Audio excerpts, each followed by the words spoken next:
NEET தேர்வை நீக்கம் செய்ய கோரிய தீர்மானத்திற்கு எதிராக பேசிய பாஜக எம்எல்ஏ போஜராஜன் நீட் தேர்வுக்கான பயிற்சி மையத்தை அரசை ஏற்று நடத்த வேண்டும் எனவும் மாணவர்களிடையே தாழ்வு மனப்பான்மையை விதைக்காமல் அவர்களுக்கு ஊக்கமளிக்க வேண்டும் எனவும் தெரிவித்துள்ளார்.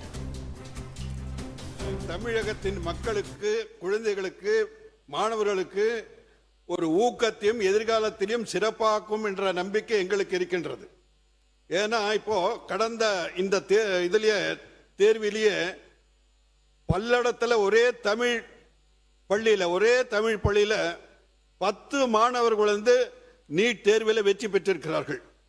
அந்த மாவட்டத்தில் 141 பேர் செஞ்சிருக்கிறாங்க.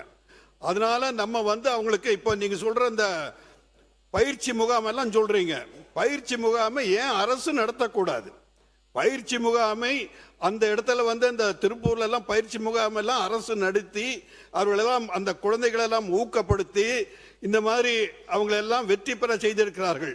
இன்று எல்லா மாநிலங்களும் அகில நமது பாரதத்தில் எல்லா மாநிலங்களும் எல்லோரும் அதை வெற்றியாக வரும்பொழுது நமது மாணவர்களை பற்றி நாம் ஏன் ஒரு தாழ்வு மனப்பான்மையாக நாம் நினைக்க வேண்டும்? இது மாதிரி ஒரு புதிய திட்டத்தை, நமது மாணவர்களுக்கு உபயோகமான திட்டத்தை, அவர்களை உற்சாகப்படுத்துகின்ற திட்டத்தை என்ன என்று நீங்கள் சிந்தித்து அந்த முறையிலே நீங்கள் செய்தால் நல்லது என்ற எண்ணத்தை தெரிவித்து இது எங்களுக்கு உடன்படாது என்றதனால் இதை நான் இந்த வாக்களிப்பில் கலந்து கொள்ளாமல் வெளிநடப்பு நடத்துகின்றேன்.